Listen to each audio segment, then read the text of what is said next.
은혜 받읍시다. 따라합시다. 주여 말씀하옵소서. 주의 종이 듣겠나이다. 아멘. 오늘도 하나님 말씀 앞에 우리 모두가 겸손한 자가 되어서 또 우리에게 주시는 하나님의 말씀을 한 명도 예외 없이 받아서 그 말씀 붙잡고 승리하는 삶을 사시기를 주의 이름으로 축복합니다. 하나님의 말씀에 순종을 하면 우리에게 주어지는 것이 행복입니다. 왜냐하면 하나님께서는 우리의 행복을 위하여 말씀해 주셨기 때문입니다. 신명기 10장 13절 말씀 한번 읽어보겠습니다. 내가 오늘 내 행복을 위하여 내게 명하는 여호와의 명령과 규례를 지킬 것이 아니냐. 아멘. 이 말씀을 보시면 하나님께서 우리에게 명하시는 명령과 규례는 우리의 행복을 위하여 주어지는 것임을 알 수 있습니다. 그렇기 때문에 우리가 말씀에 순종하게 되면 우리에게 주어지는 결과가 행복이구나 하는 것을 우리는 분명히 압니다. 자, 그런데 성도들이 하나님께서 우리의 행복을 위하여 주신 말씀임에도 불구하고 순종하지 못합니다. 그 이유가 뭘까요? 그것은 우리 대적 사탄이 우리의 행복을 빼앗아가기 위해서 우리로 하여금 하나님께서 말씀하신 그것에 대해서 온전히 순종하지 못하게 우리를 미혹하기 때문에 그렇습니다. 에덴 동산에서 아담과 하와가 하나님께 불순종했던 것도 사탄의 유혹 때문이었죠. 가나안 땅에 들어간 이스라엘 백성들도 마찬가지입니다. 사탄이 미혹해서 그들이 하나님 말씀에 불순종하게 됩니다. 이런 일을 하는 사탄에 대해서 우리 예수님께서 이렇게 말씀하셨습니다. 요한복음 10장 10절 한번 읽어볼까요? 도둑이 오는 것은 도둑질하고 죽이고 멸망시키려는 것뿐이요 내가 온 것은 양으로 생명을 얻게 하고 더 풍성히 얻게 하려는 것이라. 도둑으로 표현했습니다. 그가 온 것은 도둑질하고 죽이고 멸망시키려는 것이다 라고 말씀하고 있습니다. 사탄은 이렇게 우리들에게서 하나님께서 주셨던 은혜와 복들을 앗아갑니다. 불행하게 만드는 일을 하는 것이죠. 사탄이 유혹과 미혹으로 성도들이 하나님의 말씀에 불순종하는 것을 볼 때에 그 사탄의 그 유혹과 미혹은 그만큼 설득력이 있는 것이구나 하는 것을 우리는 짐작할 수 있습니다. 말씀에 순종해야 한다는 것을 성도들은 압니다. 순종해야지라고 결단도 합니다. 그럼에도 불구하고 순종하지 못하는 것, 하나님의 말씀이 우리 행복을 위한 것임을 알면도 불구하고 순종하지 못하는 것을 볼 때 사탄의 유혹과 미혹이 얼마만큼 힘이 있고 설득력이 있는가 하는 것을 우리는 짐작하게 됩니다. 사탄은 아주 설득력 있는 말과 생각으로 우리로 하여금 하나님 말씀에 온전히 순종하지 못하게 합니다. 우리로 하여금 하나님의 인도하심에 온전히 순종하지 못하게 합니다. 자, 오늘은 사탄이 우리로 하여금 하나님 말씀에 순종하지 못하게 미혹하는 그 설득력 있는 그 방법이 어떤 것인지를 말씀 속에서 살펴볼 것입니다. 그리고 이렇게 살펴서 어떻게 하면 우리가 사탄의 설득력 있는 말과 생각을 이길 수 있는지에 대해서도 말씀을 통해서 정립할 수 있기를 바랍니다. 그리하여 우리 모두가 우리의 행복을 위하여 주신 하나님의 말씀에 온전히 순종하는 삶을 살아서 저 천국에서만 행복한 삶이 아니라 이 땅에서도 행복을 누리며 힘 있는 그리스도인의 삶을 살게 되기를 주님의 이름으로 축원합니다. 본문의 내용을 보면은 바울을 죽이려고 유대인들이 작정을 했죠. 그리고는 바울을 고발했습니다. 그 고발로 인해서 공정한 재판이 이루어지지 않으니까 바울이 로마 시민권을 가지고 있었던지라 로마 황제에게 자기의 재판을 맡깁니다. 상수하게 됩니다. 그래서 바울은 죄수 몇 사람과 함께 유대 땅으로부터 로마를 향하여서 로마 황제 앞에 서서 재판받기 위해서 출발을 했습니다. 백부장 율리오의 통솔 아래 로마를 향해서 출발했습니다. 그런데 그 당시 교통편이 좋지도 않았고 환경도 좋지 않았던지라 배를 타고 가야만 했는데 그 뱃길이 순탄하지가 않았습니다. 간신히 작은 항구인 미항이라는 곳에 도착을 했습니다. 이미 그 9절 말씀을 읽어보면은 금식하는 절기가 이미 지났으므로 항해하기가 위태하다라는 표현이 있는데, 그 당시 9월 중순부터 3월까지는 지중해성 돌풍이 굉장히 많이 불기 때문에 엔진을 가지고 있는 배도 아니고 돛을 달아서 바람을 갖고 항해를 하고 있는 배이기 때문에 항해하는 것이 굉장히 어려웠습니다. 특히 11월 중순부터 1월까지는 항해가 불가능한 때라고 모두가 경험적으로 알고 있었습니다. 그래서 그 11월 중순부터는 항해를 하지 않습니다. 1월달까지는. 자, 그런데 이 9절에 보니까 미항에 도착했을 때는 금식하는 절기가 이미 여러 날 지났다라고 표현하고 있습니다. 여기서 금식하는 절기는 대속제일인데, 이 대속제일을 양력으로 날짜를 환산해 보면 이때는 10월 15일쯤 되는 시간입니다. 그러니까 대속제일이 여러 날 지났다는 말은 이미 10월 중순을 지나서 하순까지 가 있는 그런 때인 것이죠. 그러기에 항해하기가 힘든 때라는 말입니다. 그러나 이 백부장은 죄수들을 인솔해서 로마로 가야 하기 때문에 하루 속히 가고 싶었고, 그리고 이 미항이라는 곳이 좋지 못한 환경이었습니다. 겨울을 나기가 참으로 힘든 상황이었습니다. 그래서 백부장은 빨리 그 항해를 계속하고 싶었던 겁니다. 그러나 바울은 이 항해를 멈추어야 한다라고 그들에게 권했습니다.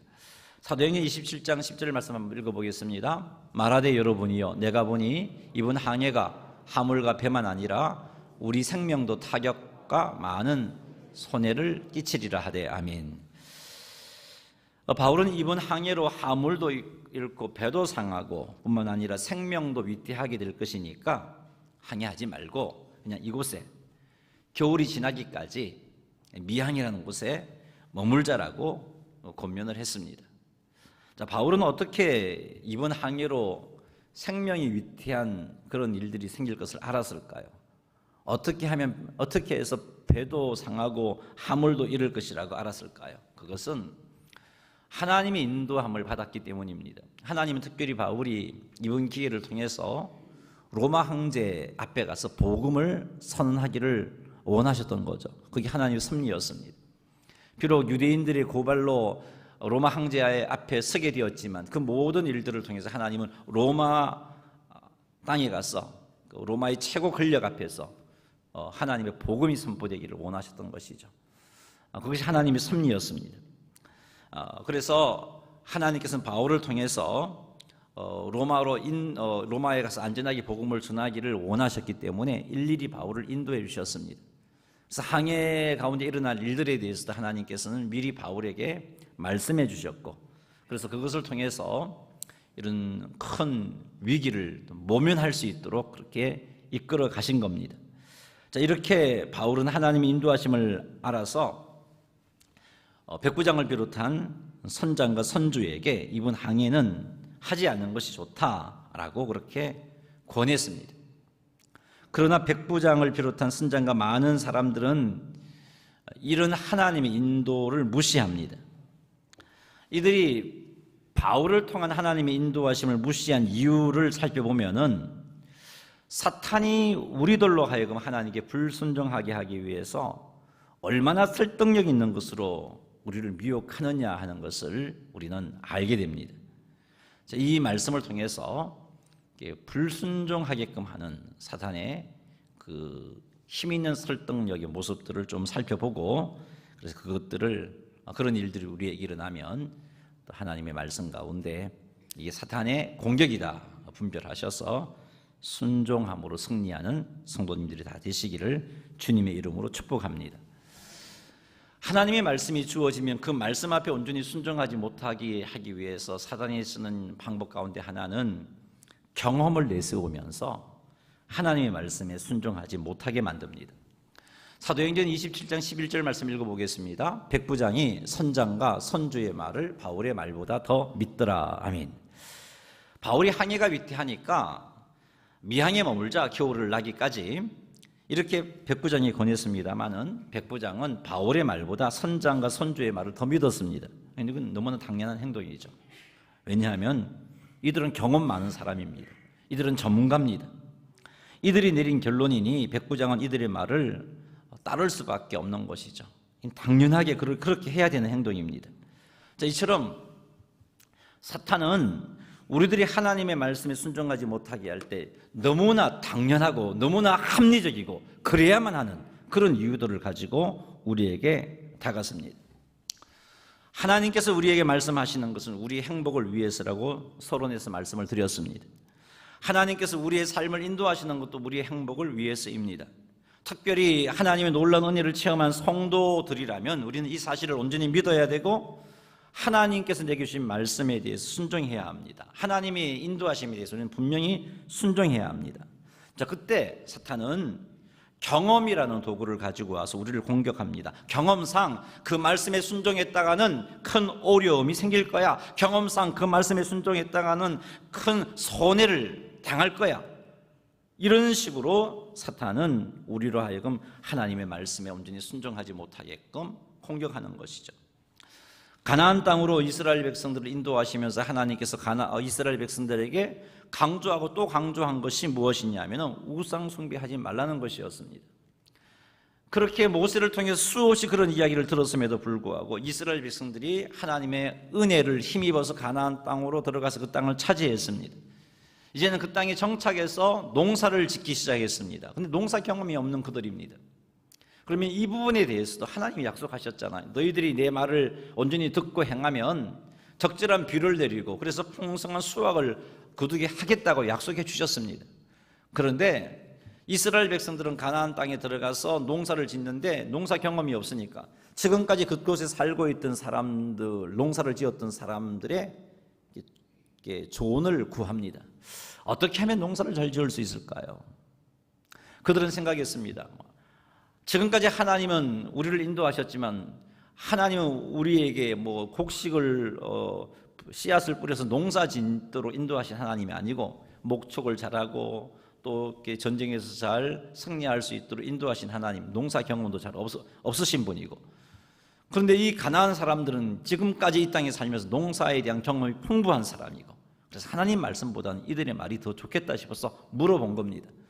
물어보니까 가나안 사람들이 무슨 말을 하냐 하면은 우리가 농사를 지금까지 지어왔는데 풍성한 수확을 거두려면 하늘에서 바알이 적절한 비를 내려주어야 하고 땅에서 풍요의 신인 아세라가 이 땅들을 기름지게 만들어 주어야 농사가 잘 된다. 그러니까 바알과 아세라를 섬기는 것이 농사가 잘 되는 방법입니다 라고 이야기해 준 거죠. 얼마나 설득력이 있는 말입니까? 그곳에서 살면서 평생토록 농사를 짓는 이들이 하는 말입니다. 우리 그렇게 농사를 지었어, 우리 그렇게 풍성한 수확을 거두었다고 말하니까 그 말이 얼마나 힘이 있는 말로 들렸는지 모릅니다. 경험적으로 나온 말이니까 말이죠. 그래서 이스라엘 백성들은 지금까지 가나안 땅으로 인도하시면서 우상 숭배하지 마, 우상 숭배하지 마, 그렇게 말씀하셨음에도 불구하고 그 말씀을 외면한 채 바알과 아세라를 섬겼던 겁니다. 사랑하는 성도 여러분, 경험의 힘은 무시할 수 없습니다. 그리고 그렇다고 경험을 따르는 것이 모두가 잘못된 것이니 아니에요. 경험도 필요합니다. 그 경험들이 우리로 하여금 바른 판단을 할 수 있게 이끌어 줍니다. 그러나 여러분, 그 경험을 따르는 것이 하나님의 뜻을 거스르는 거라면, 그 경험을 따르는 것이 하나님께서 미워하시는 행동이라면, 그 경험을 쫓아가는 것이 하나님께서 금하신 일이라면 우리는 손해를 각오하고서라도 그 경험을 무시해야 합니다. 그렇게 하여 하나님 말씀에 순종해야 됩니다. 경험을 무시하여서 하나님의 인도하심을 따라가야 됩니다. 이렇게 할 때 우리는 행복한 삶을 살게 됩니다. 왜냐하면 하나님의 말씀은 우리의 행복을 위하여 주신 말씀이고 그 말씀에 순종하니까 행복한 삶이 주어지는 겁니다. 사탄은 경험이라는 아주 힘 있는 것으로 우리들이 하나님의 말씀에 순종하지 못하게 우리를 공격한다는 것을 명심하시기 바랍니다. 여러분, 현재 여러분이 하나님께 온전히 순종하지 못한 것들 중에 경험 때문에 순종하는 것이 없는가 한번 살펴보십시다. 지난 한 주일 동안 살면서 하나님께서 주신 말씀이 있을 것이고 지난 한 주일 동안 살면서 성령께서 내가 무엇을 행하기를 원하시는 것들이 있었을 겁니다. 그런데 그것을 하려고 하다가 이런저런 경험 때문에 해도 안 되더라, 해봤는데 안 되더라, 뭐 이렇게 한다고 되냐, 뭐 이런 생각에 주저앉고 향하지도 않는 것이 그것은 없는지 한번 살펴보시기 바랍니다. 하나님은 우리에게 분명히 하신 말씀이 있다면, 우리가 그 말씀을 분명히 들었다면 우리는 경험을 내려놓고 우리의 경험이 지금까지 어떠했든지 간에 하나님께 온전히 순종하기를 원하십니다. 그러니 사랑하는 성도 여러분, 경험 내려놓고 주의 말씀에 온전히 순종하는 그런 삶을 사시는 성도님들이 다 되시기를 주님의 이름으로 축복합니다. 두 번째, 사탄이 우리들로 하여금 하나님 말씀에 순종하지 못하게 공격하는 공격법은요, 불편함 대신에 편안함을 추구하게 합니다. 불편함 대신에 편안함을 추구하게 함으로 하나님 말씀에 순종하지 못하게 만들죠. 사도행전 27장 12절을 보겠습니다. 그 항구가 겨울을 지내기에 불편함으로 거기서 떠나 아무쪼록 베닉스에 가서 겨울을 지내자 하는 자가 더 많으니 베닉스는 그레데 항구라 한쪽은 서남을 한쪽은 서북을 향하였더라. 아멘. 자, 백부장과 선장과 선주들 그리고 그 배에 탄 대부분의 사람들은 알고 있습니다. 무엇을 알고 있냐면 지금은 항해하기가 힘든 때라는 것을 말이죠. 그리고 또 미항이라는 항구가 겨울을 지내기가 불편한 곳이라는 것도 알고 있습니다. 그래서 이것보다는 겨울 나기 좋은 베닉스라는 항구, 그리고 또 그렇게 먼 거리라고는 볼 수 없고요. 그 당시 교통 형편을 따지면 멀다고 볼 수 있는데 어쨌든 배로 한 65km 거리. 어떻게든 찰만 이 65km의 거리를 항해하면은 10월 중순부터 3월까지 아주 긴 시간 겨울을 나야 되는데 편하게 지낼 수가 있는 겁니다. 그래서 그 긴 시간 미항이라는 곳에서 불편하게 지내기는 싫고 조금 고생해서, 그것도 뭐 힘들고 어려운 걸 무조건 하자는 게 아니고 좀 잘 관찰해 갖고 좋은 날씨가 주어진다면 베닉스에 가는 것이 좋겠다 싶은 거죠. 불편함보다 편안함 때문에 그런 생각을 하게 됩니다. 그래서 비록 항해하기 힘든 때이기는 하지만, 그리고 바울이 이번 항해에 큰 피해가 생길 것이라고 말했지만 그것보다는 조금 더 편해지고 싶었던 겁니다.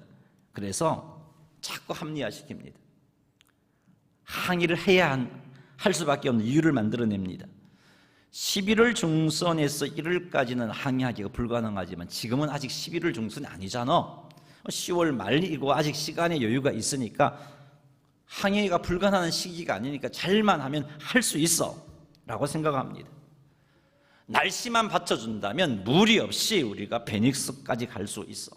날씨만 받쳐준다면 이 65km라는 거리도 잘 극복할 수 있을 거고, 그렇게만 되면 긴 시간 편하게 지낼 수 있어. 이렇게 합리화시킨 겁니다. 그래서 결국은 바울의 권면을 무시하고 베닉스를 향하여 출항했던 겁니다. 성도들이 하나님의 말씀에 온전히 순종하지 못하게 하는 사단의 공격, 또 다른 방법이 바로 이런 방법이죠. 조금만 더 하면 편해질 수 있어 라는 겁니다.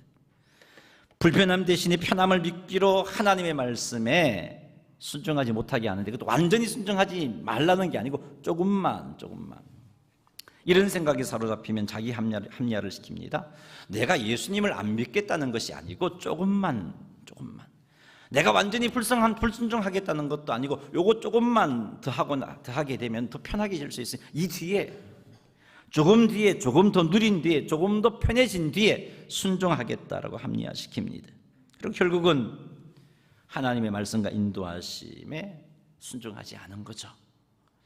혹 사랑하는 성도 여러분, 혹 우리가 조금 더 편해질 수 있는 그 기회를 놓치기 싫어서 조금만 더 하면 편해질 수 있는데 이런 생각 때문에 하나님 말씀에 온전히 순종하지 못한 것은 없는지 한번 살펴보십시다. 오늘 이 시간 그런 것이 있다면 여러분, 하나님의 말씀은 우리의 행복을 위한 것이라는 것을 분명히 믿고 그것이 참된 행복의 길인 것을 확신하면서 조금의 편리함 때문에 그 조금의 편리함을 가지고 미혹하는 사단에게 속지 말고 내려놓고 온전히 순종하기를 결단하는, 순종을 회복하는 여러분이 되시기를 주님의 이름으로 축복합니다. 세 번째 불순종하게 하는 사단의 공격은요, 여론입니다. 여론. 많은 사람들이 어떻게 생각하느냐, 그것을 가지고 순종하고자 하는 나에게 불순종하게끔 만듭니다. 다시 한번 더 사도행전 27장 12절 읽어보겠습니다. 그 항구가 겨울을 지내기에 불편하므로 거기서 떠나 아무쪼록 베니스에 가서 겨울을 지내자 하는 자가 더 많으니 베닉스는 그레데 항구라 한쪽은 서남으로 한쪽은 서북을 향하였더라. 베닉스로 가자는 사람들이 더 많았습니다.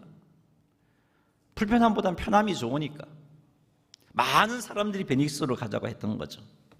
그래서 바울이 아니더라고 말해도 그 말이 들리지 않았던 겁니다.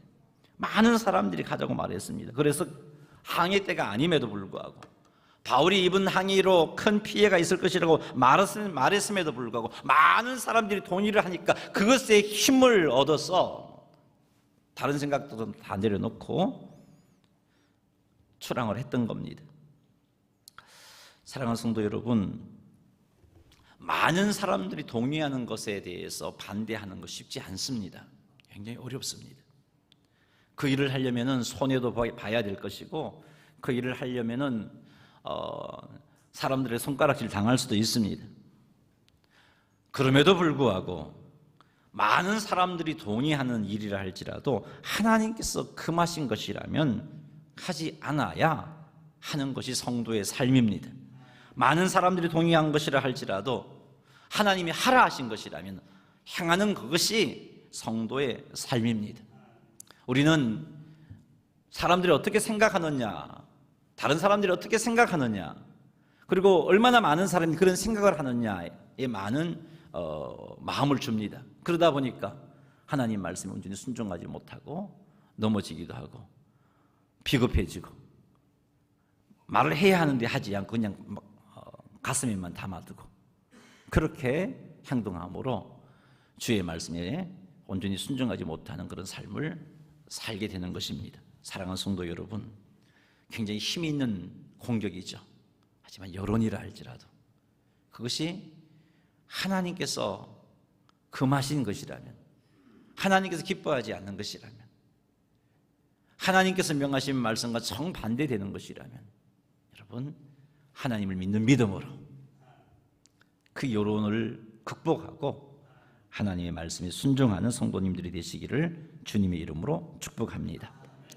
마지막으로 한 가지만 더 살펴보겠습니다. 사단은 순탄한 환경을 통해서 우리들로 하여금 하나님 말씀에 순종하지 못하게 만듭니다. 사도행전 27장 13절 읽어보겠습니다. 남풍이 순하게 불매 그들이 뜻을 이룬 줄 알고 닻을 달아 그레데 해변을 끼고 닻을 감아 그레데 해변을 끼고 항해하더니. 아멘. 자, 그런 생각을 하고 여론도 형성되었습니다. 많은 사람들이 동의도 해주었고 불편함보다는 편함이 낫고, 그리고 지금 항해하기가 힘든 때이긴 하지만 아직은 11월 중순이 아니니까 가능성이 있는 때이고 그런 생각하고 있는데 마침 보니까 남풍이 부는 거예요.